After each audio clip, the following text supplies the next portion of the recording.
Okay, good afternoon everyone, and welcome to the online space. Thank you for joining us, and for some of you for waking up so early. My name is Vladimir Radunovic. I'm Director of Cybersecurity and E-Diplomacy Programs in Diplo.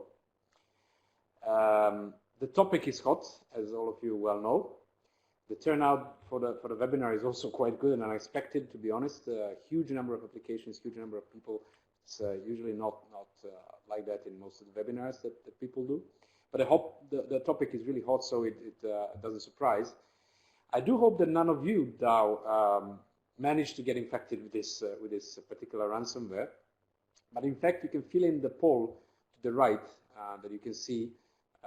We kind of try to see if we have anyone on this webinar that has managed to fetch the WannaCry. But for the time being, I can see that there are at least 3 people that managed to get, or their institutions managed to get ransomware in the past. So fill in the poll. As you will see, the poll we'll run a couple of polls today to feel the temperature of the room, as some diplomats used to say in certain occasions. Briefly about Diplo for those that are new to us, and about the Geneva Internet Platform. So Diplo is an international educational capacity building NGO, providing a lot of training in online courses and capacity building in general, and research in the field of contemporary diplomacy, internet governance, cybersecurity, all these digital issues, e-diplomacy, these digital contemporary diplomacy issues. And then Diplo also hosts the Geneva Internet Platform, which is a Swiss funded and coordinated initiative, which also has the Digital Watch, kind of a platform where we try to provide constant updates on what's happening in the field of internet governance. ISOC and some other partners are there to support us with this initiative. My colleagues will share in the chat some interesting links with you. And there is a specific page on WannaCry also. I think Ginger already shared it. So you're kindly invited to visit that. What we usually do with webinar is one of the ways we provoke discussions, and sometimes it's in form of lectures, sometimes in form of the dialogue. I myself prefer the second option, which is what we're going to have today, sort of a jam session. Ransomware, obviously, or this particular WannaCry case has definitely shaken the whole world, not only when it comes to cyber. This is the first time, or at least in some of the countries, that the topic is actually covered from a non-technical perspective, discussing the geopolitical, economic aspects, diplomatic aspects. This is what we're going to try to do today. We want to try to shed light on different angles, on technical, but also legal, diplomatic aspects, economic aspects of the whole story. So to have a kind of a geopolitical coverage. And to do that, we actually sort of running through a set of stages during the discussion today. So what happens when we have such an attack? We usually firstly try to do a response. So we'll first look into a response angle. What happens when something like this occurs? Who should do what? Then we'll move to assessment. So once we kind of responded, then we're looking into what are the costs, who could be behind that, what's happening. After that, we will try to look into or reflect on specific aspects. So whose fault could it be? Why did this happen? Who was involved? Who might have the incentives to do something like that? And in the last stage, we, of course, will discuss prevention, which is probably the most important part. So we'll try to save enough time for the prevention. And that means not only the technical, but also the legal, and especially the prevention when it comes to international relations and diplomacy and international law and so on. So the kind of a political process. The format of the session will be, as I mentioned, the jam session. We have a couple of resource person with us today. So I think you can see all of them, and that's good. Jovan Kurbalia, who is the director of Diplo and also head of the Geneva Internet Platform. Marilia Matsiel, who is Diplo's researcher and coordinator when it comes to the economic aspects, especially e-commerce aspects of the internet governance debate and digital debate. Neil Harper, who is our dear guest from ISOC. ISOC has been a great partner in pushing this whole discussion about the digital watch as well. Arvind Kamberi, who is with us, a researcher and kind of a chief guy when it comes to the online tools, but also deeply involved in cryptocurrencies and all these weird things that for some of us are quite an unknown. And then myself, someone who is involved in cybersecurity particularly. Besides that, we also have Ginger, who's coordinating our internet governance programs, who will do the chat moderation. So she'll have a very important role to get your thoughts in. Stephanie is going to help us feeding from social media accounts. So there is a Twitter hashtag #TheGIP for the Geneva Internet Platform. So use it if you want to tweet comments, questions, and so on. We'll try to include that. We'll have Andriana, who will take notes, so we'll do a summary of that. Rade, who is behind the whole technical thing currently on the webinar. And what is the most important thing is many of you, and I'm sure all of you have different perspectives and inputs in this discussion, so I do encourage you to be as much as possible involved and proactive. The chat window is there. Feel free to drop your thoughts and questions at any point. Ginger will try to articulate them also to me and to the discussion. Especially focus on what we are discussing at the moment along these stages of discussion, but we'll make sure to incorporate that. And just final two notes. One is that we do have a recording of the whole webinar, so we'll have the recording afterwards, probably in a day or two available. And there is a live stream on YouTube as well for those that might prefer to watch it on YouTube. There'll also be possibility for comments from that angle. Again, a reminder for the hashtag. And if I'm not wrong, we have a huge number of friends here, so we'll definitely see whom we can involve and at what point and with what comments. Okay. I'll stop there and then move. Let me just take a look at the poll. So we have currently 4 persons that have managed to get infected with a ransomware at some point previously, but no one with WannaCry, which is a great signal. And there is 70% of people which actually say that at least not that they know they fetched it. And yes, this is a good news. Gorazd Božić, who is the head of the Slovenian CERT, so the computer emergency response team in Slovenia, and also a member of the board in ENISA, the European Network Information Security Agency. So we have another kind of a background on technical and procedural aspects from him. Thank you, Gorazd, for managing to join us. Okay. I'll stop there. I think, Rade, you can move on to the next poll. So we kind of see that at least we don't know that we might have catched the ransomware. The first question on our agenda today is actually if something like this happens, the first thing that we kind of do is try to respond, right? And the main question is, and I was reminded by Jovan at some point that he can build on that as well at some point, that Kissinger at some point in the earlier diplomacy stage had a problem with finding a single contact point, single phone number for European Union. So he used to ask the question, so who should I call when I want to discuss with European Union? It's a kind of a similar question here. Who should we call? Is there a single hotline or a phone that we should pick if something like this happens? In a way, there are a couple of options, obviously. So we put the poll here, and we would like to see your comments as well. And then we'll run through that. So should we call the police? Should we report to the CERT if the CERT exists on a national level? Should we contact the government if there is a contact point in the government? Should we simply pay the tech assistants or the IT guys to help or kind of hire them? Or should we, after all, pay the ransom? Most of the law enforcement agencies these days, including Interpol or Europol, said, please don't pay it because this stimulates the market, but it's not so easy for the users that have left without any data. So I'll open with that, and since we do have Gorazd with us already, I'll start with you, Gorazd, if you don't mind. Since you're kind of an institution, not kind of, but you are the institution that is supposed to react in these and similar cases and kind of alert when these things happen. So should we, as users, whether as a company, institution, or individual, pick up a phone and call the CERT? And if so, should we? What would you do?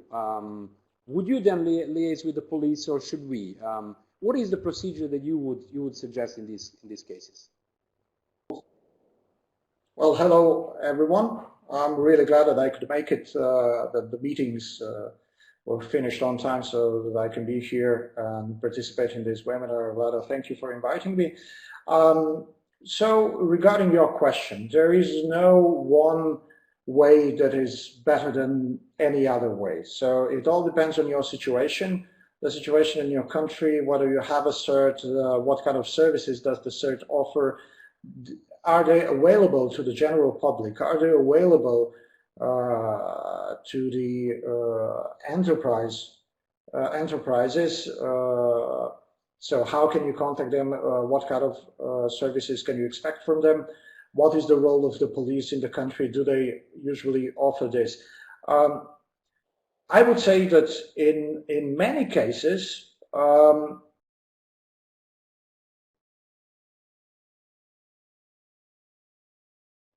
it is good to contact the CERT first, because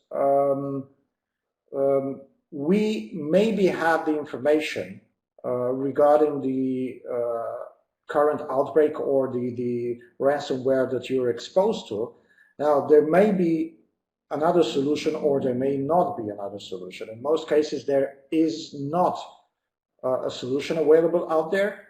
There are no shortcuts, but there may be other factors, there may be other advice that we can give on how to try and restore your data. We can give you some information based on the feedback that we get from other reporters. Did they get the decryption key after they paid the ransom? Did they pay first? Did they pay the ransom? Did they get the decryption key after they've paid the ransom? And in any case, in the normal environment, certain police are in contact. So, and this information flows both ways if the situation is mature enough. So if we get information that we think is interesting to the police, we either direct people to the police or we supply them with that information if that's needed. And we know that the opposite is happening. So people come to the police if the police says, there's no way that we're going to find the perpetrator. So the next best thing is to help the victim and direct people to the CERT. So we are here kind of as a first aid to see if there's anything else that you can do. And apart from the infection that you currently have, the important thing is also that you think ahead. So how do I prevent this from happening again, or how do I prevent it from spreading to other systems in my company, in my environment, in my institution? So we can give you some advice on that. Then when people ask us, should we pay the ransom? We usually give them the answer, if you don't have a backup, if you're unable to restore the data with specialized tools, then the only options that you have is that you pay the ransom and you get the decryption key so far. So that is the answer that we give. We don't attach any moral tags to this issue. We just present you with the options that you have, and it's up to you as the victim to decide. We know that the larger picture is, if nobody would pay the ransom, then this business model, so to speak, of ransomware would die off. But when you are faced with a situation, when you have a system that's critical to your institution, to your company, and you need it up and running, we present you with all the possibilities that you have, and you have to decide for yourself. If the side effect is that the ransomware business is going on, I doubt that you personally can be blamed alone that this is happening. There were some reports, I know it from developing countries, that the Bitcoin associations, because people usually approach Bitcoin associations in order to see how they do what they should do, how do they buy bitcoins and stuff. They actually rarely report to the police or even to CERTs, I guess, to some extent, but to some others because they want to try to solve the problem. That if it happened in developing countries, that the tips were also tried to bargain, and that sometimes it helps. And we saw this kind of whether it's a joke or not, when it comes to Thailand, this particular case that there was a message of a guy who got the ransomware and then responding to the attackers, because there is a live communication over there, saying, listen, but you targeted Thailand, we can't afford, my salary is much lower than what you're asking me to pay. And they said, yes, our campaign for Thailand is crap, we didn't want that, so here is the key. But the point is, the bargaining did help sometimes, so that's also one of the tips. And I tend to agree with you. I mean, if there is no other way, then paying is an option. But then the message should be, don't waste the crisis. If it happened, try to pay it once, and then for the next time, get ready. Right? I know that Neil also raised a hand to jump in. Neil, since you're from ISOC, which is in a way a technical community, we can build up on that, but also switch to, because I see that the large set of responses to the poll now is actually paid the tech assistance. So what is the role of the technical community? How do you see the response? Also the CERT role, I see Jovan noted there that in a way the CERT has the auxiliary role when it comes to the government, kind of support to the government, something like Red Cross in some situations. So Neil, just jump in and add your thoughts.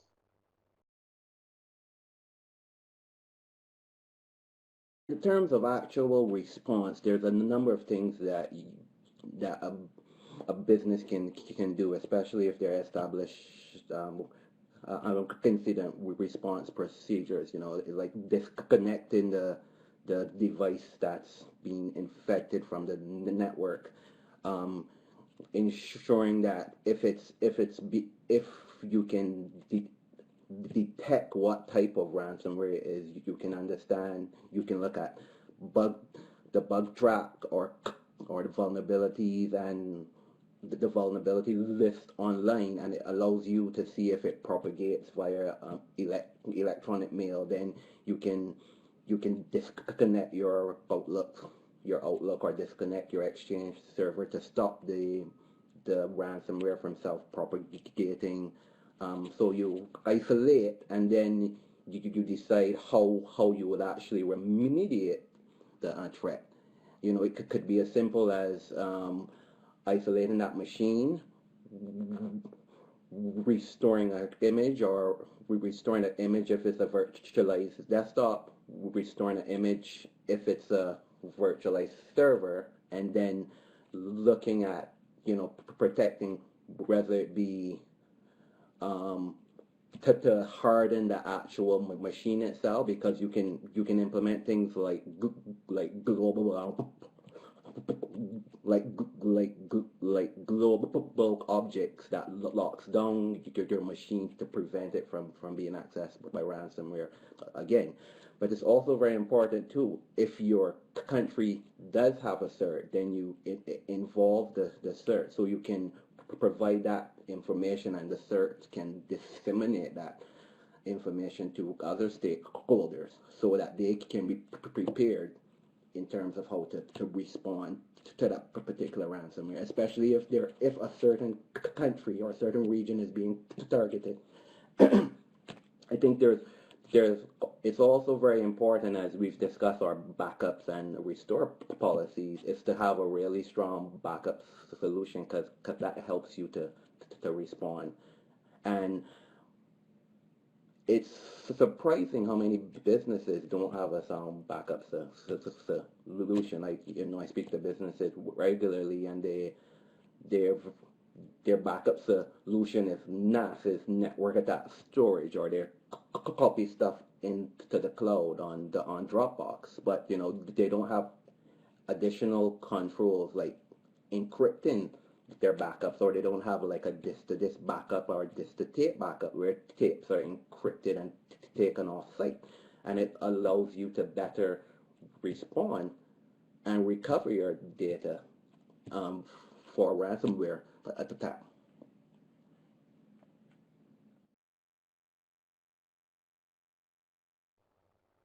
Thanks, Neil.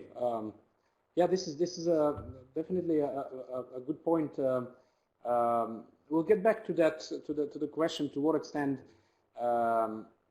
institutions actually do the backup, and when we go a little bit more in the economic aspects as well. But then I have a kind of a question as well.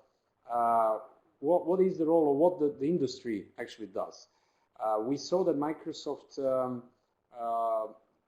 basically said that they patched this SMB exploit vulnerability a month before the outbreak of the virus. We can discuss how did they come up to the information that there is a vulnerability if it was a 0-day, but that's a different story. The point is they patched it, but actually, or they issued the patch, but actually it seems like obviously most of the computers, or a huge number of computers and networks, did not manage to pick it up for various reasons. Systems are complex. Individuals have it automatically set to update the system, but the corporations and industry institutions need time, their IT systems, to check through. But there is also a question of a number of countries, huge number of countries, developing ones which are using the old outdated systems like XP. Now, Windows did respond to that, and Microsoft did respond to that as well, but the whole system seems like unstable. Marilia, if you put yourself in the shoes of, let's say, Microsoft, and let's be frank, and there was one of the questions from Michael Gia, can we talk about ransomware for Macintosh as well? But we'll get back to that later. But for the moment, if you put yourself in the shoes of Microsoft, what do, or what should the corporate sector do in these situations, and is it enough? Thank you, Vlada, and hello, everyone. It's a pleasure to be here. I think that, first of all, what we have seen from the comments that were made before is that it's maybe asking whose responsibility it is the wrong approach, because it becomes clear that this is a shared responsibility. And the best way that we have to curb the threat of ransomware and other malware is to make sure that we work together. So it is a responsibility of individuals to keep their antivirus updated, to have backup of their systems. It is a responsibility of governments as well to have their own systems updated. We see that there is an increasing number of attacks on governmental systems as well, to collaborate with the investigations and the procedures that the technical community is putting in place. CERTs have a role to play, and of course companies do too, because of course they need to take responsibility for their products. In this specific case, my impression is that Microsoft acted in a quite proactive manner, issuing the patch to the vulnerability as soon as they heard of it. People did not install the patch for different reasons, and I think that the reasons need to be discussed. First of all, there are old systems out there that it's really hard to update because they run older versions of the operational system. The company itself, many times, it stops the support for older versions of Windows, for instance, and this is a problem because the consumer cannot download the updates anymore. And of course, in developing countries, but not only, in a huge market that operates sort of informally and consuming software that is not covered by intellectual property, pirated software, for instance, updates become an issue. And also geopolitical reasons. We hear many times in UN meetings how the Cuban representatives say that there is a problem in Cuba to update software because of the blocking of the UN. So there are international relations issues involved as well. So we need to understand the reasons why so many systems were not updated. And we know that hospitals, for example, a lot of the machines run in old systems that are somehow integrated with new systems by the IT people. But looking into the future, I think that we need to question the responsibility of companies. They do need to take more responsibility for the products that they put out there. A very common approach that companies have is to adopt sort of a patch and pray approach, which is I need to put my product out there in the market as early as possible because my competitors are putting their products out there too. And this creates a rush to put the product available to the consumers before the product is totally tested and it's safe. So we need to correct that. there are things that can be done. I think that one of the interesting developments is a market of cybersecurity insurance that is being developed to make sure that if companies do become liable for the products that they put out there, at least they have a network of protection, of insurance protection, that will help them sort of face the expenditures that they will have, including legal liability. So there are different things that need to be put in place, but whatever solution, I think it's very important that we protect innovation in this equation. We need to make sure that companies are more responsible. Maybe the regime was too flexible for a long time, and now we need to assert their responsibilities more clearly. But at the same time, they cannot be held responsible without a network, without any kind of support. Otherwise, innovation and the capacity that they have to develop new products, I think, will be something that will be threatened, and it's not good for internet users in general. Thank you, Marilia. I like the way you actually started really getting into the shoes of the corporate sector and saying, well, we did most we could, but then ending into why this is complex and what are the issues when it comes to that. We had a couple of comments which actually build on what you said. Shahid said that like in the UK for the health system, they're the old systems, there are huge costs to upgrade the system, and also the software which is attached to that system, and especially goes for developing countries. Goraz also added in the chat that upgrading the system sometimes voids the certification because the systems were certified. So that is sort of a big deal. Now I think just looking at the poll where we are, I think Goraz, you were quite good in persuading people to turn to CERT.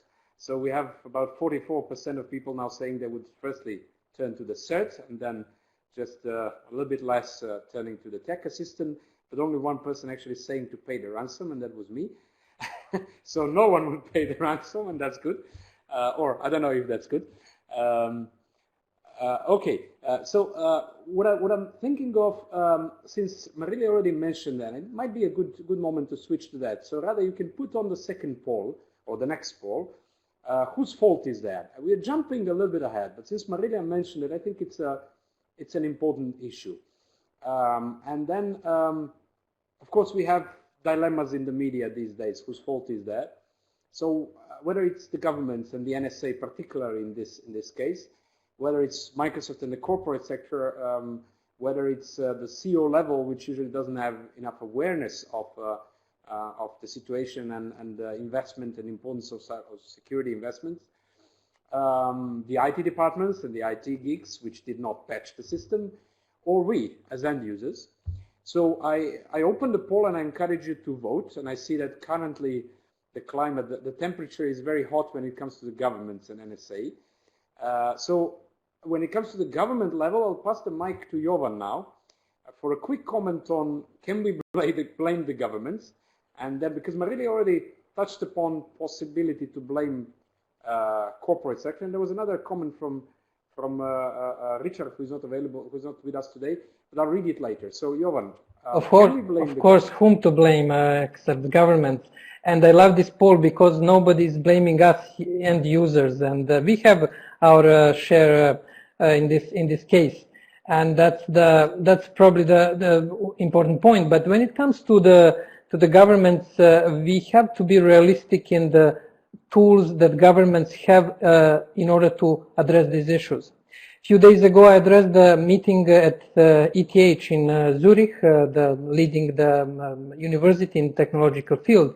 And there was a simple question from the audience where a person who was attacked by ransomware 2 or 3 years ago asked simple question, if government, he went to police, he reported it, and as Goraz indicated, the police couldn't help him with this. And he asked simple question, if the government can deliver on the social contract that we as the citizens have with the government. And one of the basic element of this social contract is that the government should provide us security, or should provide the general elements for the security. And in this case, governments cannot help us. Now, one has to be realistic when this heavy sort of blame and responsibility is put on governments.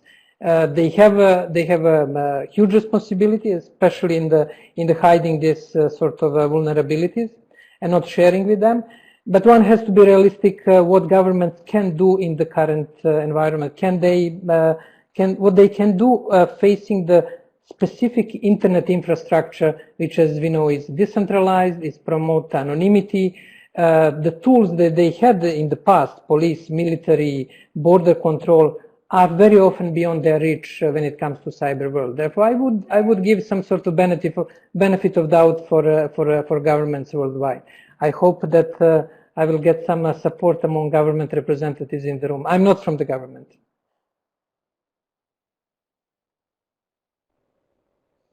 But you do work close with the government. That's why we wanted you to take those shoes.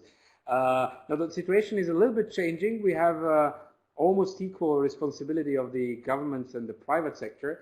And I reiterate the question which I asked after Marilia's input, is whether the whole system of patching and the approach that the private sector actually has, whether that can work.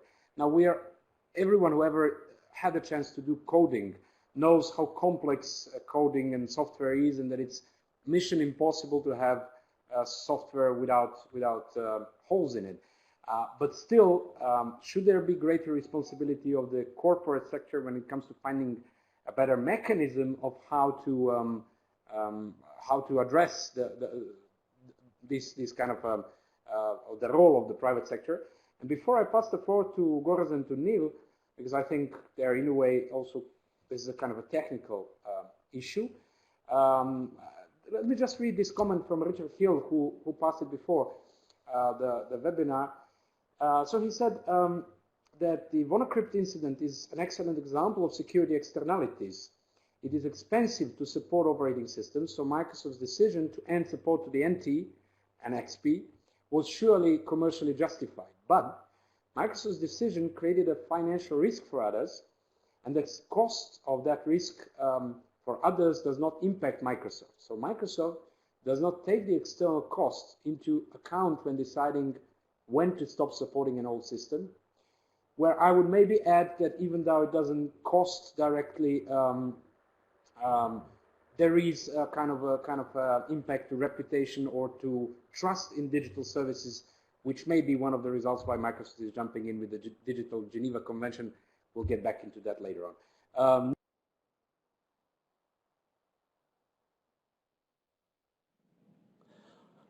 Yeah, just a few quick things here.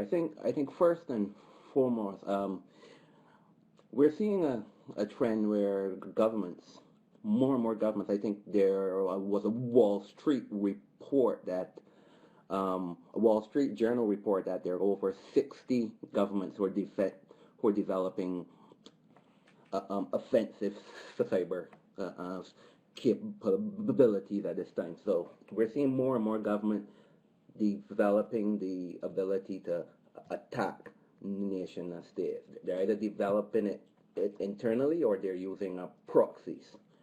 And it's important to really say that's not the ideal approach, or that's not a good approach in terms of maintaining online trust. We're seeing more and more attacks against nation states. Governments are not working together to coordinate and collaborate to defend against cyber threats. They're stockpiling the malware, they're stockpiling zero-day attacks. So that's contributing to the increase in terms of cyber attacks online, especially when a number of those exploits find their way into the public domain. Now, in terms of Microsoft, I mean, it's not just the blame on Microsoft. You're increasingly seeing ransomware attacks against Android devices. We're seeing more and more ransomware attacks against Macs. So, I mean, the responsibility has to lie on the persons who are actually developing these exploits. Another important thing to think about too, we're saying that IT departments in the private sector or public sector should take responsibility. Yes, and that's true. But in a number of cases, especially with small to medium enterprises, there are not enough resources to really manage end-to-end security controls, like, you know, vulnerability management, patch management. Those are very resource-intensive processes. I mean, you have to get a patch, you have to test the patch in dev, then you have to do user acceptance testing to ensure it doesn't stop something else on a critical system from working. Then you have to deploy it to production, and it may still have problems in production, and that can impact a business's ability to maintain system uptime. And you know, that can impact their reputation, they can impact their service to customers. So a lot of businesses are reluctant to deploy a patch, especially a patch that comes out and it's a high or critical patch. Some companies don't update the patch for a week, 2 weeks, a month, 3 months, and that creates a broader threat surface in their environment, making them very susceptible to ransomware. And just a final point, there's still a number of critical systems out there which are still using Windows XP and Windows 95, like embedded control systems in dams and reservoir, that they can't upgrade those systems. Those systems are very proprietary and very specialized, and it leaves those systems at risk. And then that kind of cascades into national security issue and potential loss of life. So it's a very complex response environment because there's so many different things to think about.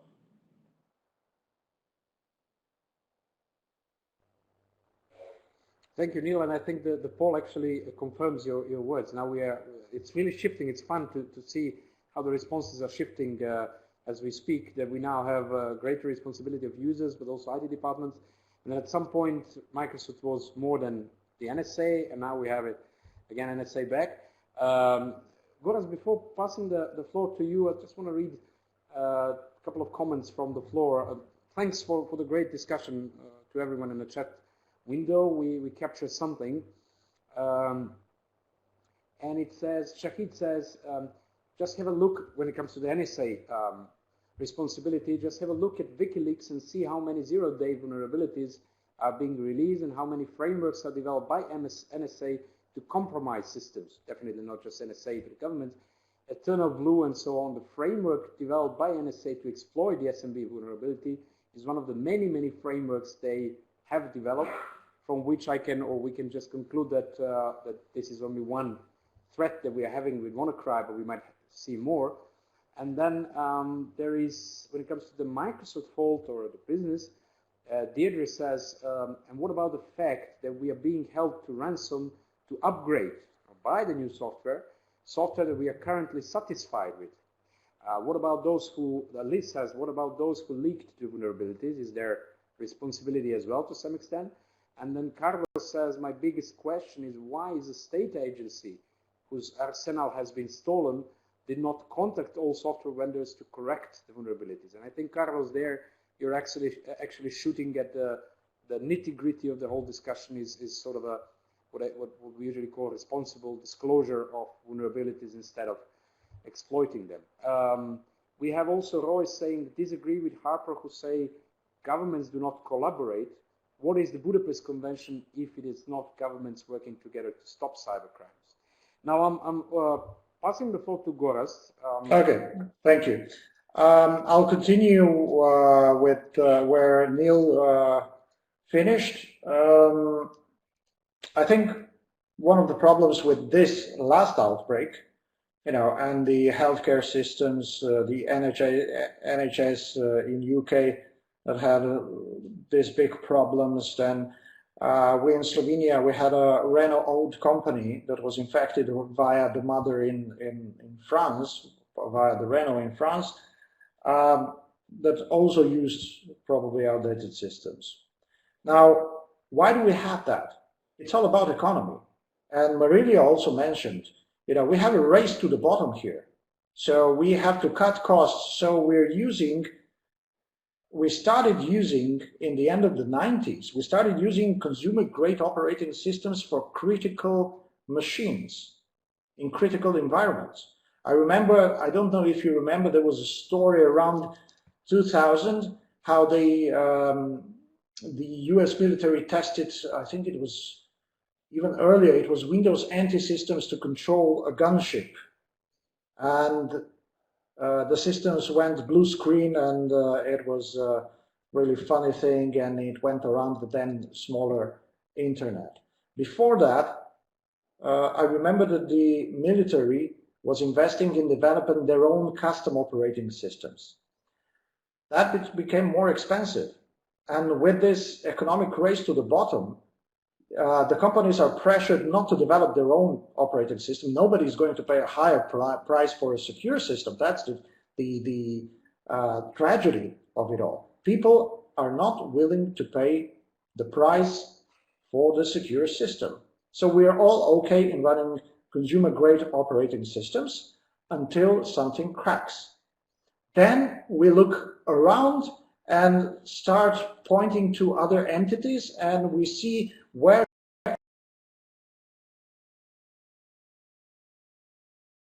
can we assign the blame to. And I mean, the real answer, I think, for this poll, and I'm glad that it's now being more evenly distributed, it's becoming more evenly distributed, because it's, you know, there's lots of factors here. There's something that the governments can do. The private industries have been ignoring the problem for a long time, and Microsoft has been ignoring the problem in the 90s and has then shaped up because of this, all of these disclosures, and they realized that taking care of the basic security measures is good for the business. So they turned around, and they now have a very good system of patching and so on.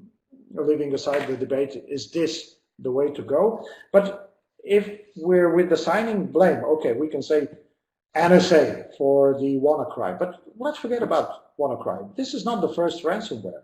So what about TeslaCrypt? What about CryptoLocker? NSA had nothing to do with it. So who's to blame here? And who was infected mostly? Individuals. So we can blame the end users, we can blame Microsoft. If we blame the government that it's not doing anything, and I think Jovan said, can governments deliver on promises? I have a very simple solution on how to end all ransomware right now. Ban Bitcoin. Because as yesterday I was in Hague on the one conference organized by the Dutch National Cybersecurity Center, and there was Mikko Hipponen said, why do we have all these ransomware outbreaks in the past years? Because of Bitcoin. All the ransom is being paid in Bitcoin because you can anonymize the money transfers, although the ledgers are all public, but you can use mixers and various sorts of stuff, which you couldn't before. So Bitcoin is actually enabler of this business model. So what if the government says, we'll ban Bitcoin and that way we'll protect you? Everybody will say, whoa, the government's against the innovation. So I don't believe that we should simply outlaw the Bitcoin. I'm just throwing this as a bone for a discussion because these things are not that simple. Francesco asked also, why did somebody put in the kill switch in this WannaCry? The truth is, we don't know at this point in time. There's various theories why this is so. One of them is also a theory of my Austrian colleague, is that this was a development version that escaped from the development environment, and that the kill switch was there for development purposes and was not to be used in the production version. This WannaCry spread really quickly, got a lot of media attention, but it was, as a ransomware, it was probably not as effective as CryptoLocker or TeslaCrypt or Server or other campaigns. It was a failure. From the point of view of the one collecting the ransom, this was a failure. It was not a failure, I think, in a sense that this crisis generated the media attention, I think that we need to put all these subjects on the table. One of them is being, from my personal perspective, is being that, you know, there is something that governments must probably raise the bar a little for the software industry, saying, well, if you're going to develop software for those sort of sectors, you have to employ at least this level of security. And this is what actually is starting with the EU NIS directive, where you define sectors and the essential services, operators of those essential services, and they have to have specific measures, and the governments have to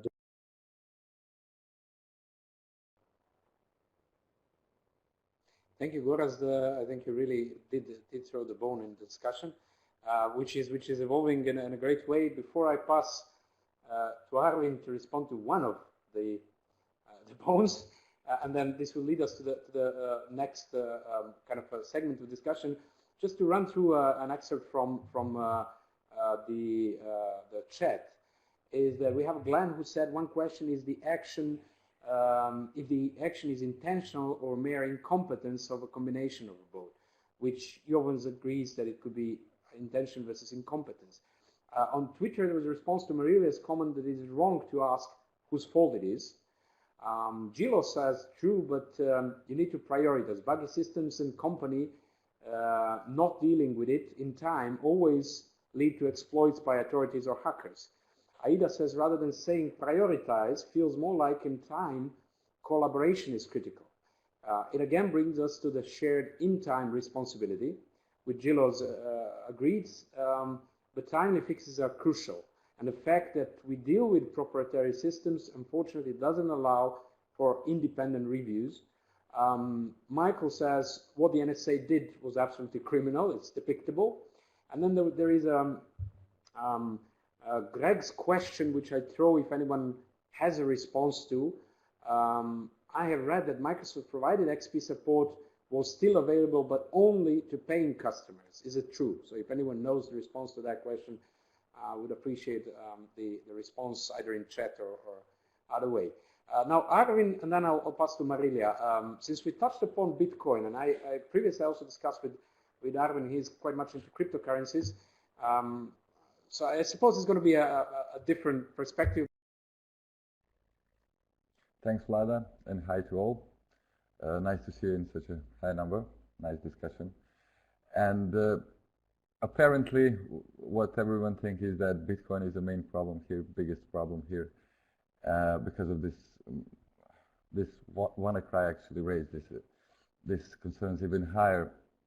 But let's just start from what's actually happening in WannaCry and Bitcoin right now, so we can then add a bit on Bitcoin as well.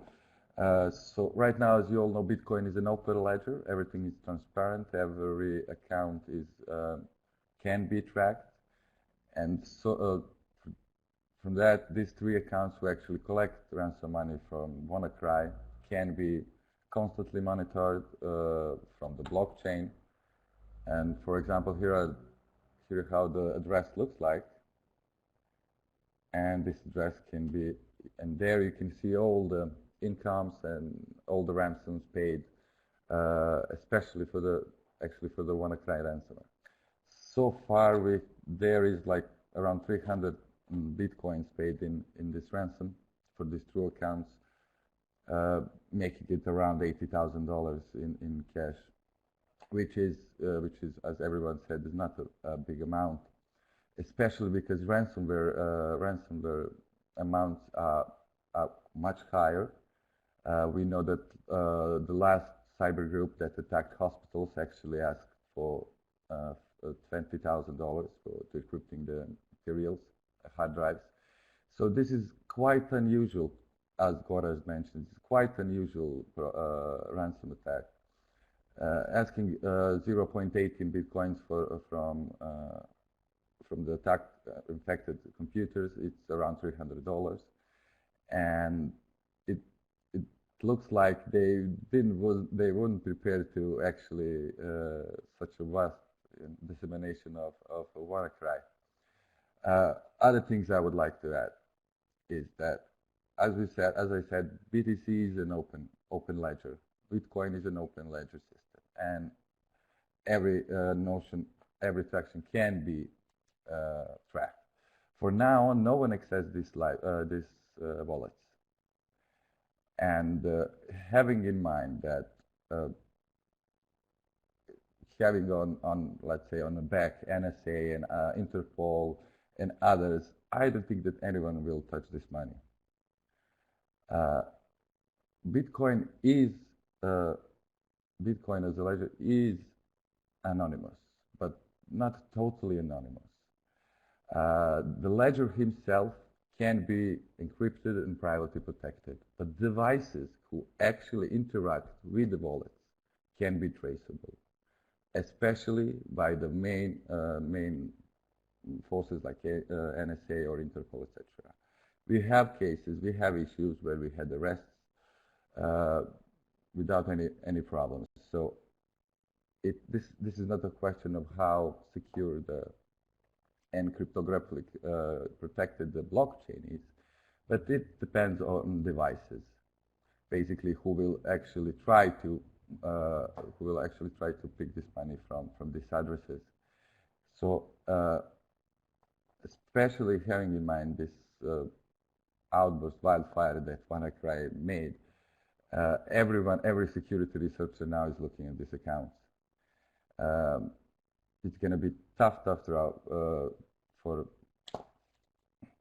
actual people who did this to actually pull this money out. It's not impossible, but will actually require a systematic preparation prior to the attack, and a lot of patience and resources after the attack, after the haste.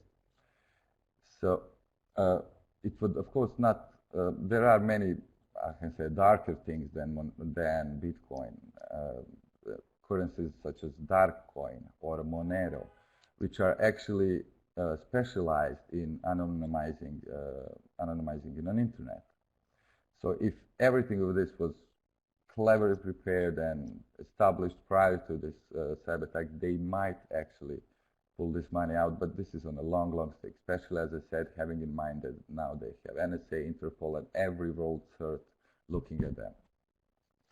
And we know that exposure of tools, of government tools, is really low. We don't know what they have in their bag of tricks, and we just hear many reports that those people actually using Bitcoins for ransom are arrested and brought to justice.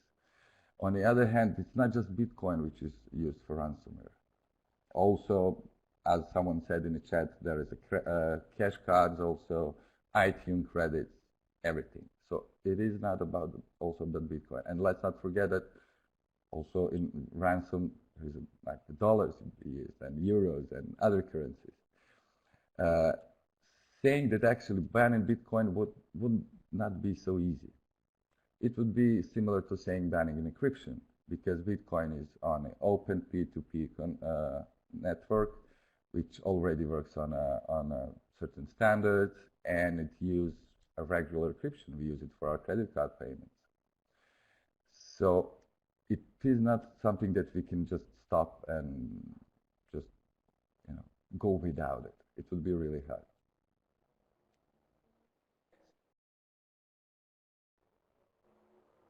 Thanks, Armin. And now that you opened that, and I'll pass the floor to Goraz, also to you. But just trying to get back a little bit, and we'll get back to the discussion about what to do and whose responsibility is, because I say that's the hottest one.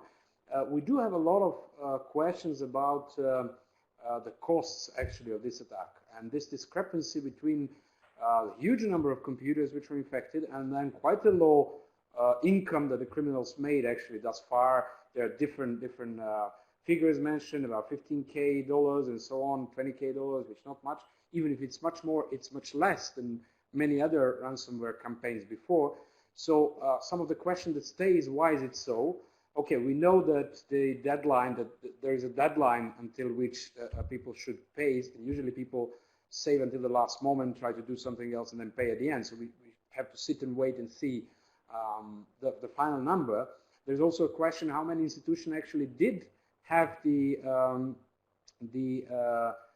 backup, so that they didn't have to pay for ransom. That's probably in a more structured institutions, especially in developed countries where there is a system and sort of standards followed. So in that sense, that could also be one of the reasons.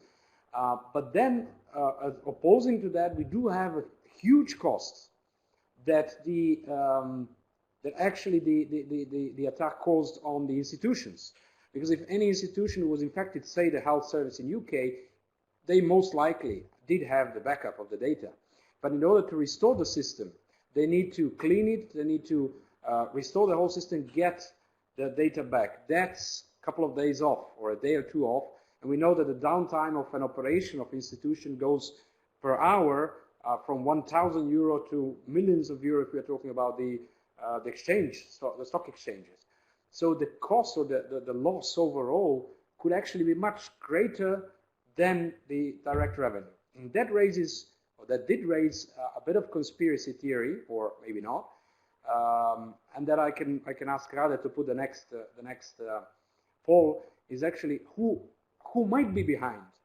Is it the clumsy criminals? Is it the governments? Is it the inexperienced criminals? Is it the government maybe?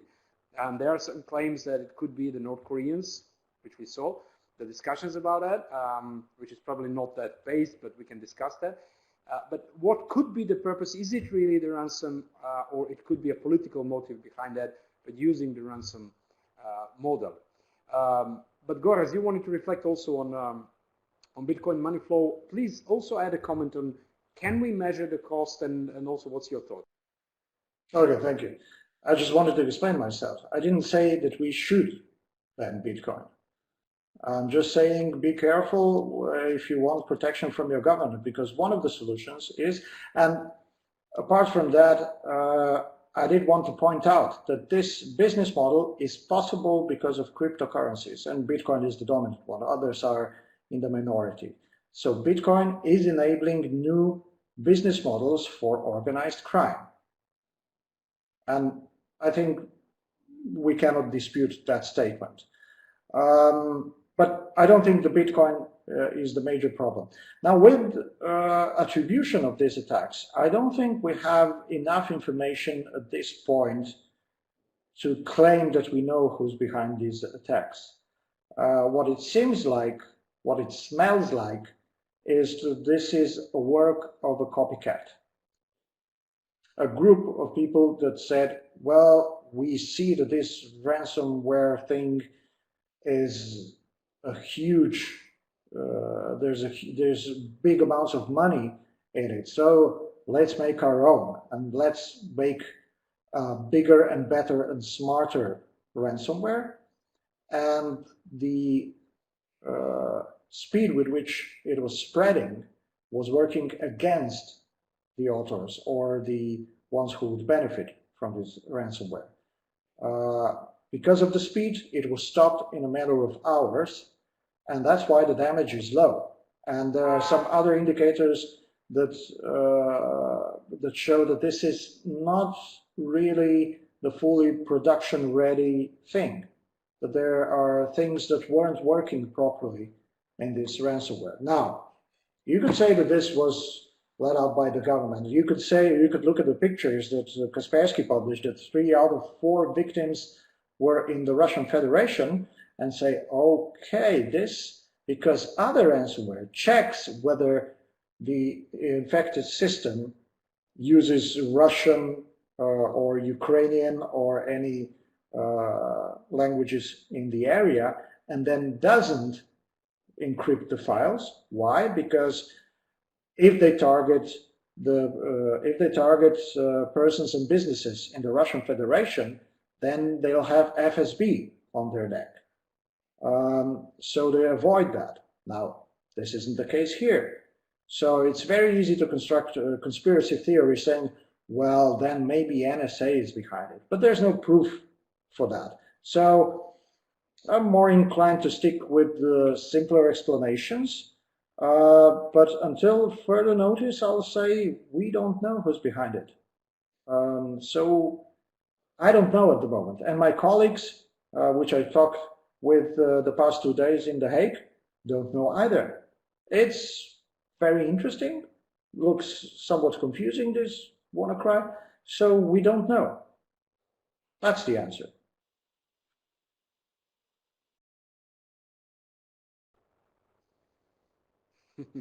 Thanks. That could be a little bit worrisome answer from someone who's from the CERT. What could we others think of? But no. But thanks for sharing. We did cross an hour of a webinar, but since the discussion is interesting, I suggest we go on for another 10-15 minutes. Quick reflection from Neil on this, and then we'll move immediately to Marilia and Jovan on the prevention aspects, and all of you, of course. Now, one observation, comparing to the previous polls, I see that here we only have about 15 people that actually responded, maybe 20, out of 75 participants. So either you are not sure, which is interesting, or you're lazy, which I doubt.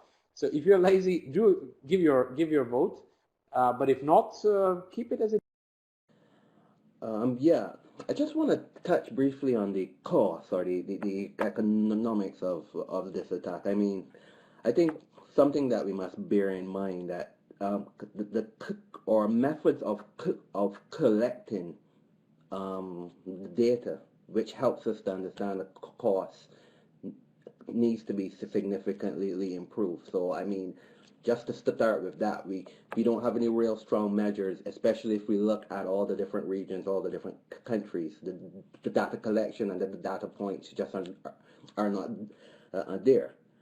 I think what's also important is there are a lot of studies that say 52% of ransomware attacks are targeted at end users.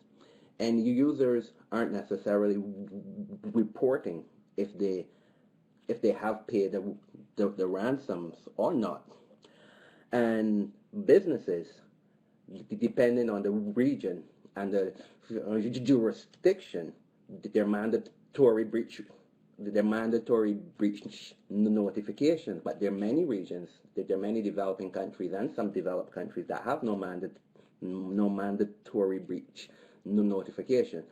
So companies aren't necessarily reporting how much they've paid or if they have paid. So, also, you have to look at some of the indirect costs, which would be, as you discussed, the cost of actually responding or recovering to the actual attack. But there are also some indirect costs around reputational damage as well, because if a company is a breach, it affects their reputation in the marketplace. It reduces consumer trust in their business and the products that they deliver, and that has a cost attached to it. So I mean, there's a compendium of different inputs into what the cost looks like, and it's very hard for us to determine that.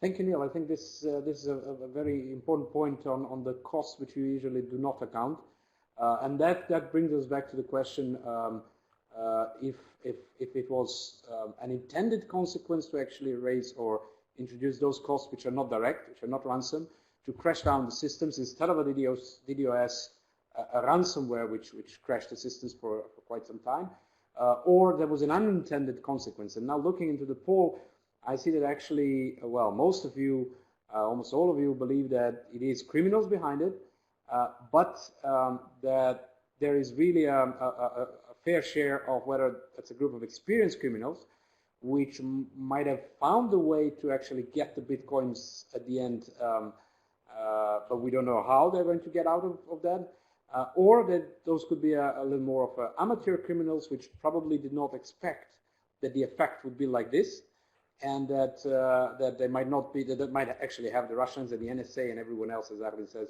on their back. So that's an interesting kind of dilemma. But Goraz, in future, after the webinar, if you get any information once the third community know more, please share with us. It would be great to share with people if there are any more, other than the North Korea speculations, right? Now, moving into the last part, let's say 5-10 minutes. I think we can do 10. Is what do we do next? What is the prevention sort of set of steps? Now, on a short term, on a technical level, Goraz and Neil already mentioned a set of steps which correspond to the prevention, to the response. But when it comes to the longer term prevention, and we touched that already, Marilia, when you mentioned the role of the private sector and this whole discussion that we had about the way the patches are produced and the responsibility of the private sector. Jovan, you mentioned a little bit about the government, but I think this is a good point to raise an interesting trend, which I guess many of you know, or an initiative by Microsoft some months ago, or no, basically a couple of months ago, to come up with the Digital Geneva Convention. So this is having in mind the corporate sector was always against over-regulation and too much involvement of the governments. This time we actually see that Microsoft is coming up, inviting governments to come up with a Digital Geneva Convention. Now, Jovan, is it a solution? Is it possible? Fine. One question that we can ask, and I'm drafting blog on this point. If we had the Geneva Digital Convention today, would it prevent this ransomware attack? And the short answer is no, it wouldn't prevent. And like with any law, you can prohibit certain behavior, like extortion on ransom, but it doesn't mean that it won't happen. Basically, law just makes it more costly for those who are breaching the law. Therefore, it's very important to keep in mind that this is the limitation of any regulation.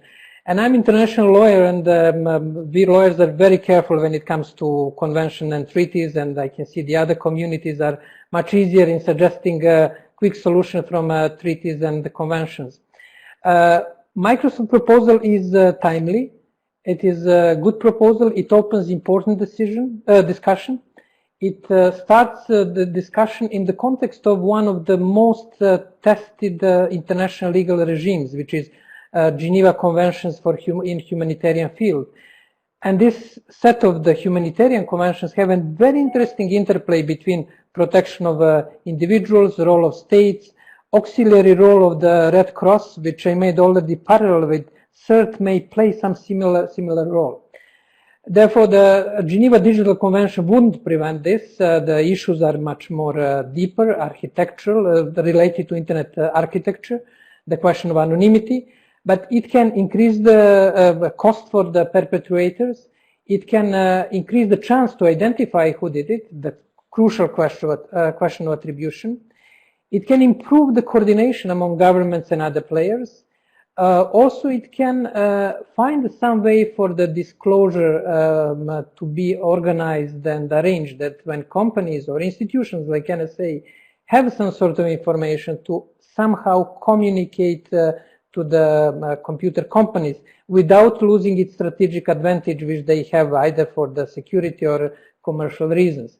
Therefore, the short answer is that the Geneva Digital Convention wouldn't be panacea, but it would be, it opens an interesting discussion about possible tools and means how to coordinate global efforts by using enormous expertise and experience that exists in the humanitarian field. And I think we should welcome that discussion. We should avoid shortcuts and the ideas that we have a quick fixes. There are no quick fixes in this field. There are legitimate interests of all actors involved. And the first step is to have a transparent, clear discussion without blaming each other, and put all things on the table and try to create something which would be beneficial for the future of the internet. And Geneva Digital Convention could be a step in that direction.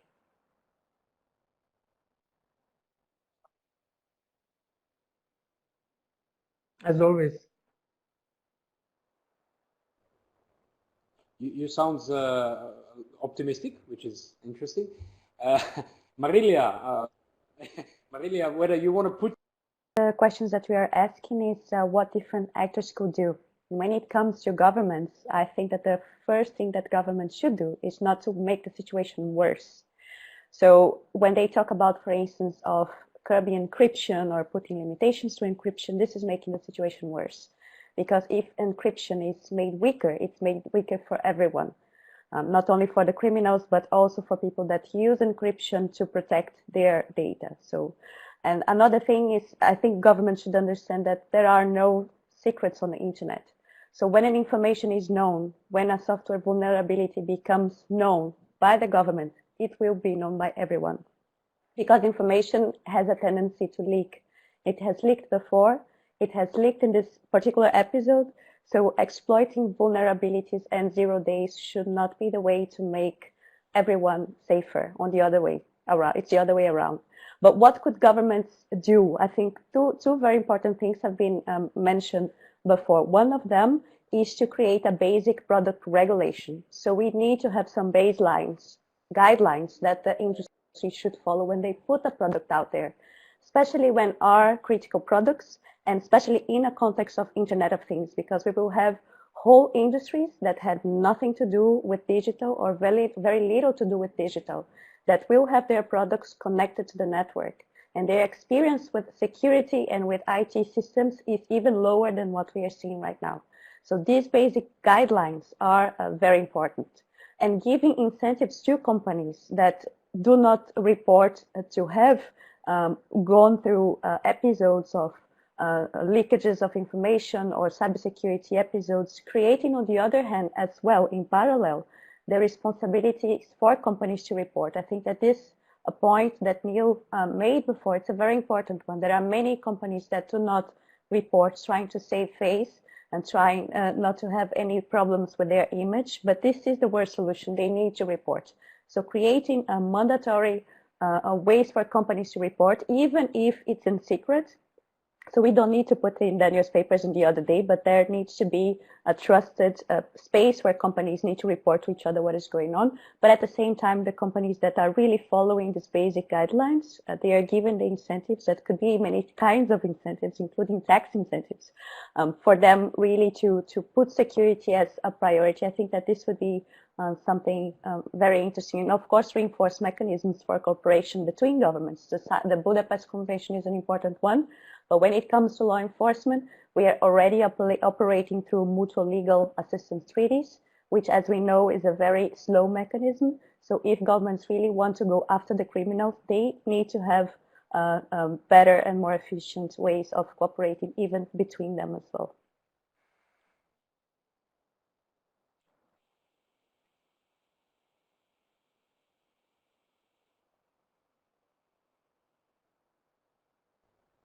Thanks, Marilia. We have a number of good comments and questions, but we definitely have to close the webinar at some point. There was a comment from Roy. I'm not sure that Microsoft idea about a convention would cover an obligation to apply patches when they come out. Frankly, that is just good digital hygiene and does not require an international legal treaty.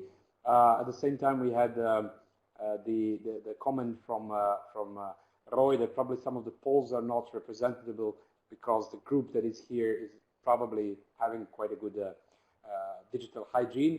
Rumina at some point mentioned that it would be tricky securing the systems if we also have to secure the personal data confidentiality and the security and privacy in a way. And there were a couple of questions, there were comments from Twitter. There was a question, is there any discussion about the role of the Tor? Ransomware code is actually available for sale on the Tor networks. So that's a kind of a diving into a dark market, which we're not going to open now. And do we know where it started? So who was the patient zero? So if anyone has any information on that one, you can pass in the chat. That's an interesting question. How did is it possible to trace where it started? But then before closing, and I know that Neil also wants to jump in quickly, the final poll while we're closing it for all of you is based on the discussion today, are you an optimist that will prevent such attacks in future?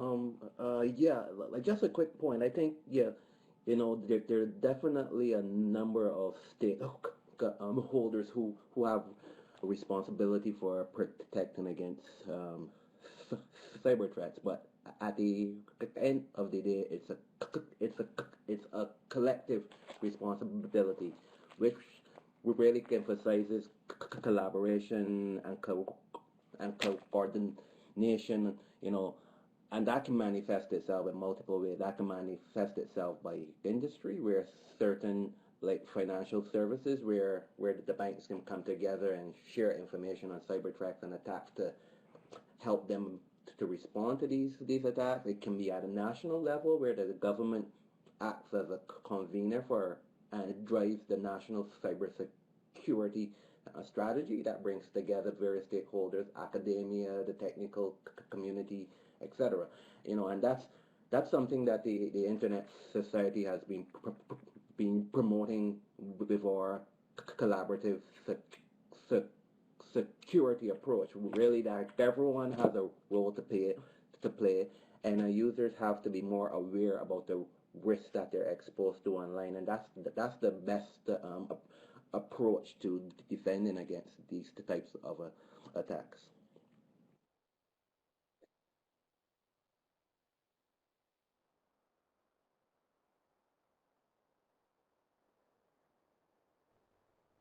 Thanks, Neil. I think this is a good message for the wrap up. We're really through the timing. It has been a long webinar, but I enjoyed it immensely. I hope you did as well. And just a final look at the poll that we say that we have people that are, well, 50% of people are absolutely not optimistic, and about the same is on the longer term. But there is no one who is actually optimistic, except maybe Jovan on the shorter terms. Yes. You didn't guess your vote. I'll add my vote to absolutely, just to have one more.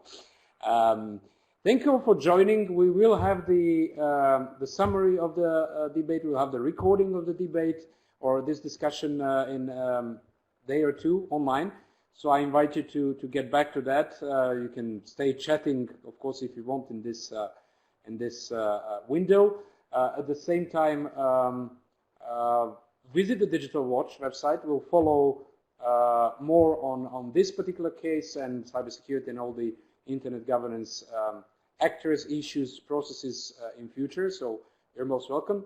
And then once again, I don't know if I can say a round of applause. We do have an option for applause somewhere in the top for all the speakers and for all of